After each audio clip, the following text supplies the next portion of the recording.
Welcome to the Winners Find a Way show and podcast with your host, Trent M. Clark, three-time World Series coach, CEO of Leadershipity, serial entrepreneur, having started 12 companies, coach to the 1%, and an international speaker. This show is going to be your go-to podcast for facing adversity, being inspired, and overcoming obstacles, all from the best in the world, business, sports, and leadership. Hate the crappy ingredients in many beverages and energy drinks? Rebellious Infusions are the go-to functional beverage. They have 5 or fewer plant-based organic ingredients, no sugar, no calories, loaded with antioxidants to boost your immune system, and L-theanine for brain health. Rebellious Infusions are available at drinkrebellious.com. Rethink your drink. For 10% off of your next purchase, use the code 99999.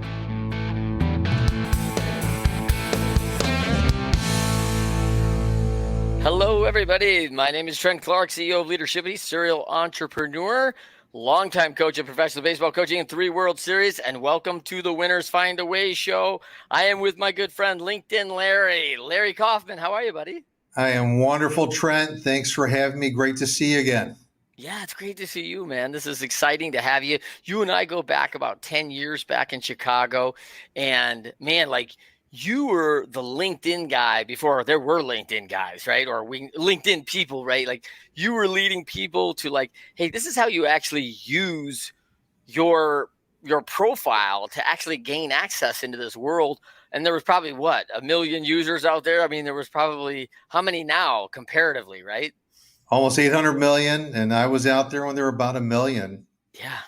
That's just crazy. That's crazy. So for everybody, welcome to the show. I'm super excited. On the Winners Find a Way show, we talk about, to the 1%, about the tough things, the things that we overcome in this life. And if you're sitting there out there and you're looking to become elite, you're a business owner, an athlete, running an organization, or just simply looking to get better, this is the show for you. We are thrilled to have you here. And Larry Kaufman will not disappoint at all. Let's meet Larry. First of all, Larry, where can they find you? You can find me on LinkedIn. Yeah, that's right. So look up Larry Kaufman in Chicago on LinkedIn. You can also find me on Amazon. So look me up under my name or under the NCG Factor, and also Kaufman-Larry.com for my website. Perfect. Okay, so let's meet Larry. I love your story. You got a great story. You wrote the NCG Factor. You're a Loyola guy. You're a Chicago kid, born and raised, and then went to Loyola, great school. Jesuit school, which I love. And then you've been in the corporate world and bridging that corporate to private for a lot of years. Is that fair? Yeah, I've been on my own, had a taste of that, have had the corporate. I've been through 4 M&As. I've seen a lot, done a lot, and always shifted industries because I wanted to challenge myself and not just be that 30-year person, same company, same industry, doing the same thing day in, day out. Right. So I love that. And then you're a McDonald's guy, which makes sense being in Chicago, but you started out on the register. Is that right? Well, I've had many part-time jobs. I've been working since I was 13. And before that, if you call babysitting and shoveling snow, right? I did all. I love money. But yeah, I did the McDonald's stint, and I was fired from the register because I couldn't balance. I was demoted, or you could say promoted, to fry guy, filet guy, grill guy. That didn't work out too well either. Yeah. And then now the McDonald's is pretty important to you, right? This is a huge part of your life because you met your spouse at McDonald's. Talk about that. I met my wife probably going on 34 years ago through a McDonald's drive-thru. She was wearing that sexy headset. It was the size of your head back then, the polyester uniform. Oh, it was great. It was great. Yeah. No, really, really caught my eye. And I was going through the drive-thru. It took repeated trips to make the real connection. Yes. Well, listen, nothing says hotness like polyester and a big headset, right? No, that did it for me. Yeah. She took me in. Clearly, you could see some heart to there. Now, what's one thing most people don't know about you, Larry? Well, so besides actually meeting my wife through the McDonald's drive-thru, we eloped a little over a year after that. We June 6th, just hit 33 years. We got married in Vegas. We eloped and got married at the Chapel of Love. I love it. Yeah. I love it. The Chapel of Love. Who wouldn't be hanging at the Chapel of Love, right? So good. So tell me a little bit about the NCG Factor. This is one of how many books have you written? Is this your book? One and only. One and Right only. now, Yep, we're one and sticking only. with Okay. one, but Yep. it's a good one. I know you have another one in the works. So okay, so you have one only right now. And let's talk a little bit about that, the NCG Factor. First of all, what does the NCG stand for? So N is networking, C connecting, G giving. It's a formula for building life-changing relationships from college to retirement. So just that's in a nutshell, very simple. It's really all about building relationships using the art of connecting and giving. And it really starts from college because you talk about Loyola. I thought back to my days at Loyola being in a fraternity. You wouldn't think of Loyola as a party school, but it was back in the 80s because that's how old I am. And it was a different world back then. And I wouldn't have thought about forging relationships and volunteering for a charity and helping kids that are having some challenges in certain topics, which I could not have been a tutor for, but just in theory, it would have been nice if I could have helped somebody with something. And networking with my professors, right? And we've got LinkedIn today. I could connect with my professors and I could start to forge relationships, things I wouldn't have thought about back then. But then you take it and fast forward at all stages of our career, all the way into retirement. We do need to be connecting and building relationships and to be givers as well. Yes. And as a business owner, I mean, we battle this all the time. I mean, I think the networking part is almost like ingrained in the business owner, right? Where everyone's always hunting for new clients, the networking part. But the actual connecting and giving back and making space and room for that, I see a lot of people challenged with that. What do you see, Larry? I would say you're right. I think a lot of people are just going right for the jugular, right? They just want the business. They want to get right to the decision maker. And today is a different world, right? So we have to be a little more sensitive, kind of like you could say post-COVID, we're still sort of in the thick of it to a degree. And you really got to take the time to build relationships and get to know people. And the better you get to know people, the more you could forge a relationship and frankly do some things for them that they wouldn't have thought that you could do.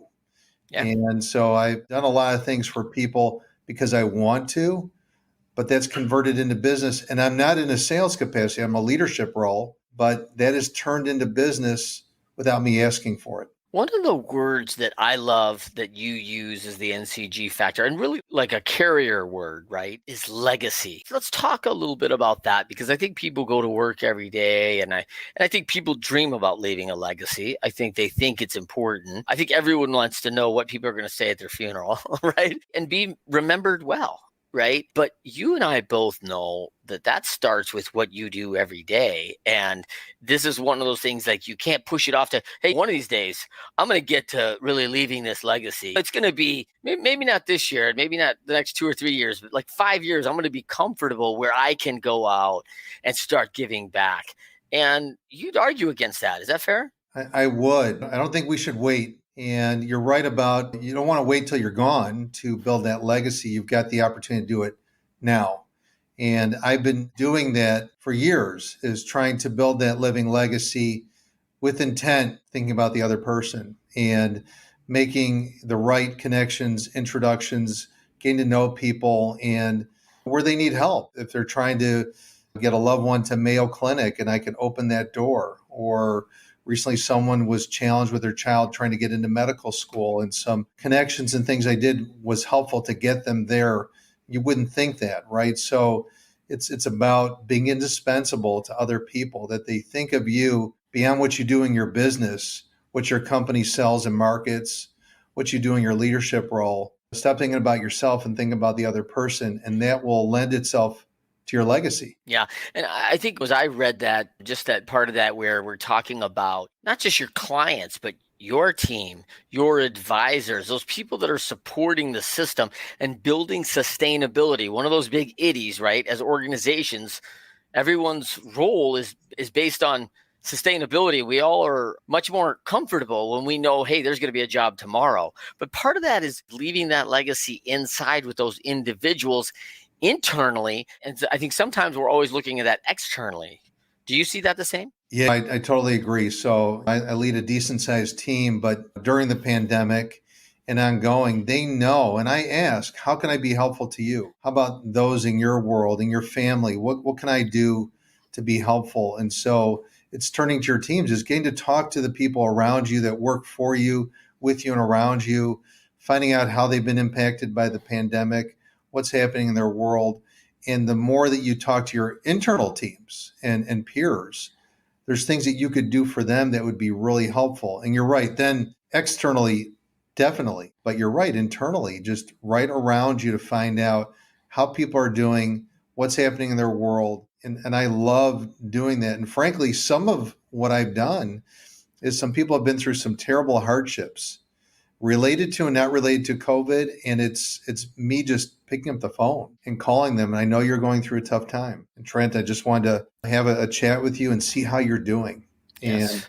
And what could I do for you and your family in this time of need? And sometimes just that phone call and being empathetic and true and real is really powerful. It doesn't mean that you're making a connection. It's just having a conversation. Well, and letting somebody be heard, right? I think that's one of the biggest challenges when things are down. We don't feel heard, right? And I do this when I speak. I ask, hey, who in the room has had their boss in the last 5 years? Ask them, how can I be of help to you? How could I be serving you better? Anything in that category, genre. And what do you think the hand total is about percentage-wise in the room? 1%? Less? It's a little better than that. I would say between 10 and 20%. But we're talking about 1 in 5 leaders. 1 in 5 leaders, their direct boss, the direct play. I tell people all the time, people don't leave companies, they leave their boss. And if you're a boss and you're leading out there at any level, at any position you're in, and I don't care if it's the 8th grade volleyball team, that's awesome.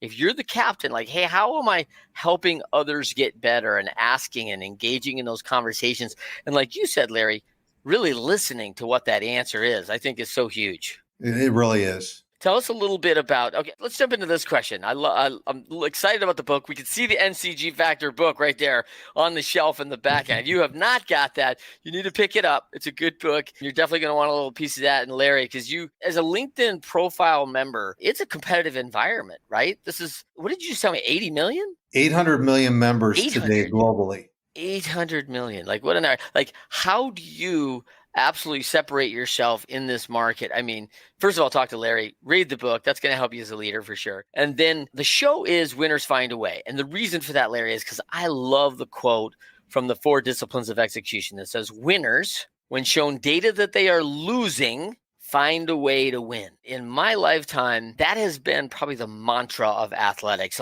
You lose all the time. So you get accustomed to hey, I don't like failing. This isn't good for me. We have very notable KPIs, right? There's a big scoreboard and bright lights that says, listen, they have 8 runs and you have 1. It's very clear and evident that you're losing. Some of these KPIs are not always evident that we're losing, but in business, we have tons of them. Right? We have tons of them of attrition is leaving our companies. We have clients that are leaving our business and ordering somewhere else and buying somewhere else.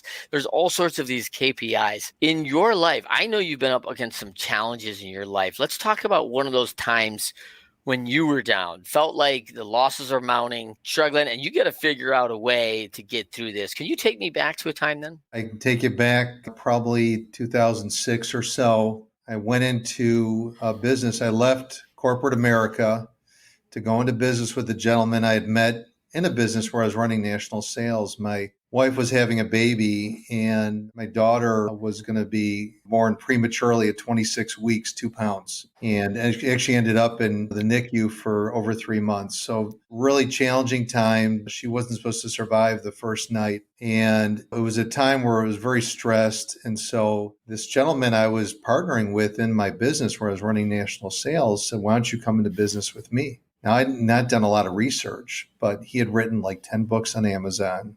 He had been on Oprah's AM Chicago in the day. So you got to take back some of your leaders who are not the new leaders. The leaders of the past may recognize that name or show. Sure. But I thought this is someone I've worked with. He had been very philanthropic, knew a lot of high-powered people, names you would know and your audience would know. And I was at a tough point in my life. I said, maybe this is great. I'll leave my corporate job, making a lot of money, great benefits, to lose it all, no salary, complete risk, my wife was too stressed out to combat my decision. I just felt I'd have more flexibility to help us through this tough time. And he painted a really nice picture. I didn't know better. I'd never been on my own. I was a corporate guy. And I went into business with him. And I would say it was the roughest year and a half MBA, real life, I could have ever gotten. I wouldn't say this to my wife out loud, but I'm glad I went through it. It changed me. I learned a lot. It was tough emotionally, financially. It brought me rock bottom, but I learned so much from that experience. But I had to lift myself up because I had a wife, just had a premature baby. We had a child besides that, my son, who was about 4, and my wife wasn't working. So it was me that had to dig myself out of this relationship that was going nowhere fast and find a real job outside of that, which I did, a very high-paying leadership job, but it was very difficult to keep the current relationship with my partner, who was not a good human being, who had been dishonest. And I think many leaders in the audience can relate to that. You go into business with a partner, you have to never do it again. Well, by the way, my wife said if I ever do it again, I can. I'll be doing it as a single man. So that marriage will be going away of 33 years. So I think I'm going to hang on to the marriage, but what a learning that I had throughout that year and a half.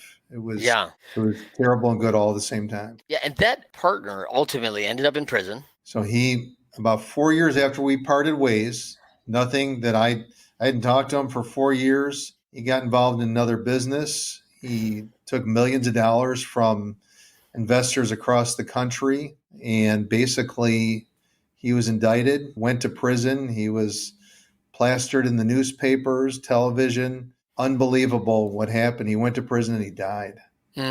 And just tragic.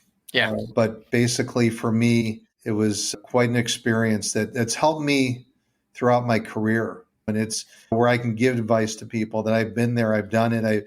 I took the risk, no salary, nothing, no benefits, and took that risk and gamble and survived it.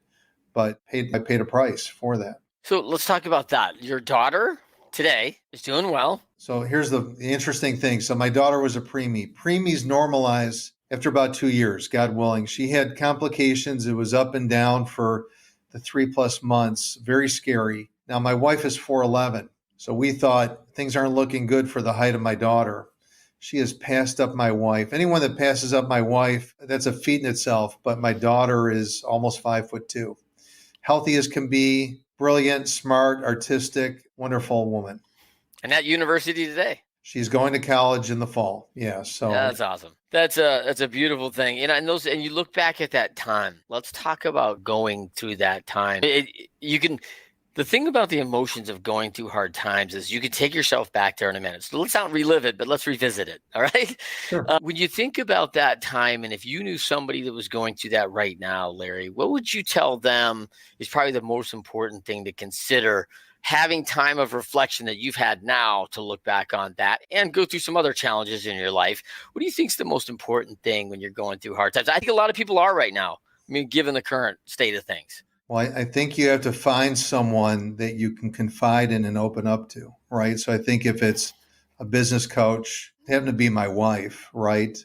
And I went to one of my clients that was running a $500 million organization of a multi-billion-dollar public company, who was one of my clients. I confided in him. And when I told him what was going on, I said, Larry, I never trusted that person. I trusted you. And it was actually this gentleman that actually employed me in a leadership role. Probably within 2 weeks, I had a job. And so had I not confided in him, had the deep conversation with my wife. So find someone or some people that you can confide in, as painful, embarrassing as it may be. confide in someone, because don't try to go at it alone. That's what I would tell someone going through that today. Yeah, love that. What do you think when you look back? I mean, like, hey, as a kid, this is what I want to do. I want to be selling things. I want to be helping people develop their profiles and develop their positioning for betterment for themselves. What did you do this as a kid? Was there a moment that set you off on a path? Look, I was supposed to be a doctor. That's what I thought. I'd have been a very bad doctor. So I helped out a lot of people who are sick by not being that doctor. But I will say my father was more of that inspiration to start out and go into sales, because I was more of a people person. Mm-hmm. And so I think he set me on that path to sell. I liked seeing what he was doing in sales and winning trips. That got me down that path. And then that led me down the leadership path, because I liked the people that I worked for. And then I aspired to be that leader. And so I worked hard to stand out and acquire those skills and have mentors and coaches to get me down the leadership path. As far as being that connector giver, that probably wasn't until where I probably went more into the public accounting world many years ago. And that's where I started to see how, I know it sounds crazy, but accounting firms, these CPAs, really were forging these great relationships with their clients. Not saying all, but there were some standouts which really impressed me. And I saw that they weren't just about the business. They were about the people and the relationship. But I actually met an attorney, an intellectual property attorney, actually at that company where that gentleman kind of bailed me out from that terrible partnership. I met this partner from a law firm, and I was told that he's just a great person to meet. And I wasn't meeting attorneys in my job there. That wasn't a focus. Right. But this woman in my network said, you've got to know this guy, Brian. He's an IP attorney. So I met with him, and actually what struck me at the end of our meeting, he said, Larry, it's great to meet you. I'm going to introduce you to two people you don't know. I thought that was really unique and interesting. I said, why would you do it? He said, it's just been my best practice, bringing two people in your world that you don't know, that you should know. I didn't become that connector overnight, but it changed the way that I thought about everyone I met with, and made me think a little bit deeper about who they are and who they should know. Yeah, I love that. And immediately, if someone says that to me, by the way, and people have said that to me, like, hey, I really want to introduce you, I feel like, wow, that's really great. I want to reciprocate that for you. I have a large network of all-stars around me, and I'm fortunate and blessed that way, right? I want those people to know somebody too. Like, and immediately my head started changing that tone, because a few people did that for me. And I tell you, if that's one thing in business, when you talk about the connecting part, right, that would be really influential, because I think we have this LinkedIn, and that's good. But it feels like it's on the top surface. We got to get in and build that relationship now. Now we've got the introduction. Let's get the relationship. Like, let me talk to you, Larry, about someone that I know that you don't know, that I think would have really value in your life for whatever reason. It may not be business. It may be your next pickleball partner. I don't know, right? But like, this is somebody you're just going to want to know. And I think you're like-minded and you guys have the similar mindset. And it's just going to be somebody I think that's going to have value in your life. And some of those introductions for me have been the best things that have ever happened to me. I'll tell you, when you do them the way I do them, where I've done business, where I've helped someone become a CEO of $100 million company that became $200 million. And then he went through a divorce. And then I met someone who was widowed, and I introduced the two to network, but I told them each, I think there's something special here. You guys should know each other. And those two had fallen in love from that connection. I got another couple married. So I do a lot of personal connecting as well, Trent. If your listeners are listening, please don't call me. I'm overloaded, but I love connecting people to people. Personally, professionally, I do it all. I'm full service. Yeah, there you go. Like, you're the new Hitch, man. Will Smith has nothing on you. Oh, no, not at all. I love it. All right. So if you had to look back on what separated you, Larry, I mean, you've been this guy who's been a trusted advisor for many. You're what I call a card, right? That high-level coachability, adaptability to whatever's happening, always taking responsibility for your action. And then, of course, your network finds you very dependable. That dependability is so important. If you had to think, like, what was the one thing that separates you in that 1%, Larry? What do you think your superpower is? Hate the crappy ingredients in many beverages and energy drinks? Rebellious Infusions are the go-to functional beverage. They have 5 or fewer plant-based organic ingredients, no sugar, no calories, loaded with antioxidants to boost your immune system, and L-theanine for brain health. Rebellious Infusions are available at drinkrebellious.com. Rethink your drink. For 10% off of your next purchase, use the code 99999. Thank you for listening to the Winners Find a Way show and podcast. Trent, together with the leaders who shared their learning and experiences through this show, are grateful for allowing them to help and support you on your journey to becoming your best. Write a review, rate us 5 stars, and share this episode to your network.